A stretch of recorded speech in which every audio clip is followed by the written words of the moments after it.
Reciban todos un cordial saludo. Mi nombre es Yana Carolina Gil Junca. A nuestro grupo nos tocó la pena de muerte en Singapur y las demás integrantes son las que se pueden observar en la imagen. Bueno, Singapur es un país soberano insular de Asia formado por 63 islas, tiene una población con ingresos relativamente altos y un gran nivel educativo. Además de esto, es un firme defensor de la pena de muerte. La pena de muerte es una práctica heredada de Reino Unido cuando este, que ahora pues es un estado soberano, ostentaba el estatus de colonia.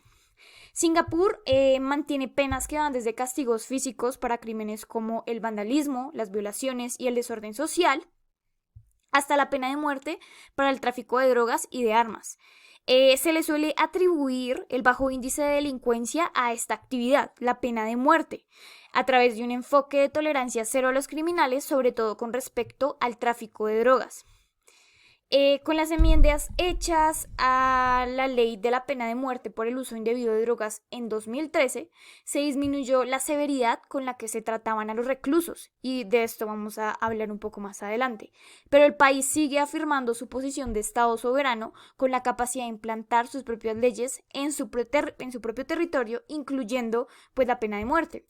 Además, considera que con esta actividad pues envía una fuerte señal a los posibles delincuentes para disuadirlos de cometer delitos, una práctica que se mantiene en cuidadoso secreto, ya que la información sobre las ejecuciones es muy escasa y el gobierno tiene el compromiso de darle esta información a la ciudadanía. Y por otro lado, hablamos de que con respecto a la opinión ciudadana, en Singapur prácticamente no hay un debate público sobre la pena de muerte, y esto debido al control que tiene el Estado sobre la prensa y sobre las organizaciones de la sociedad civil, lo que nos hace imposible saber realmente cuánto o qué cantidad de personas se les está violando el derecho a la vida. Y dado pues que digamos que pasa por alto en el discurso público, se trata como algo que no es urgente, algo que no merece ser reevaluado. Ya para finalizar, me gustaría pues explicarlos un poco porque los gobernantes dan por sentado el apoyo público, y es que se suele citar pues la alta favorabilidad, y hablamos de que según una encuesta del 2018 el 71,9% de los encuestados dijeron que estaban a favor de la pues pena de muerte.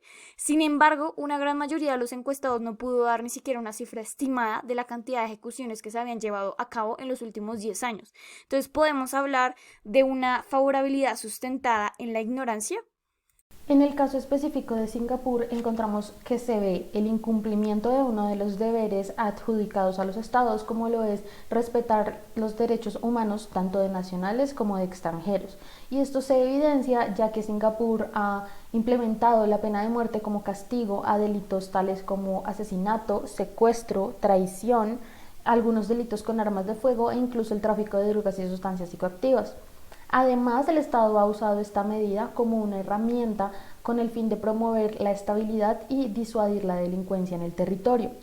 Este es un tema que ha sido bastante debatido tanto por estudiosos que argumentan que la desigualdad social y educativa podría repercutir en que las poblaciones vulnerables sean las más afectadas, puesto que pueden optar por este tipo de vida del narcotráfico como una salida.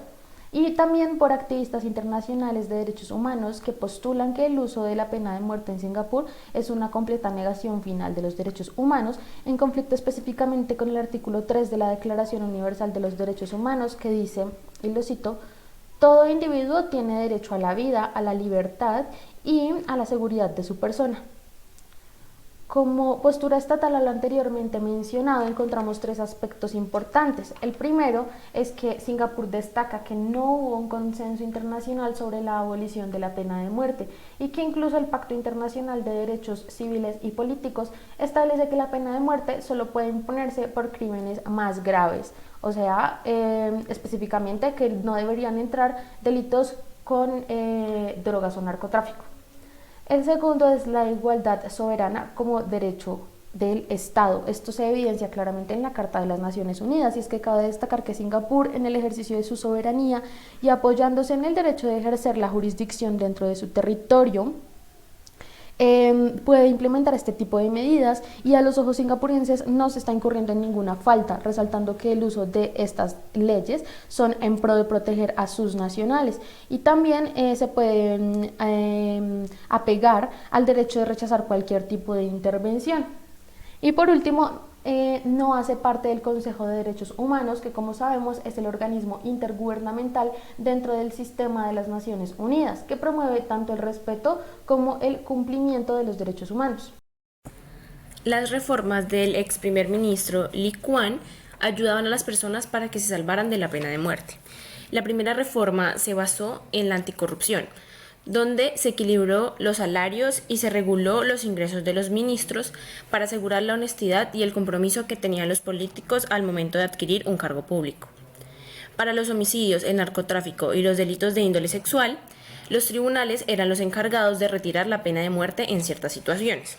La primera es en los homicidios, donde si el acusado demostraba que no tenía ninguna intención para causar la muerte, lograba que se le indultara la pena de muerte.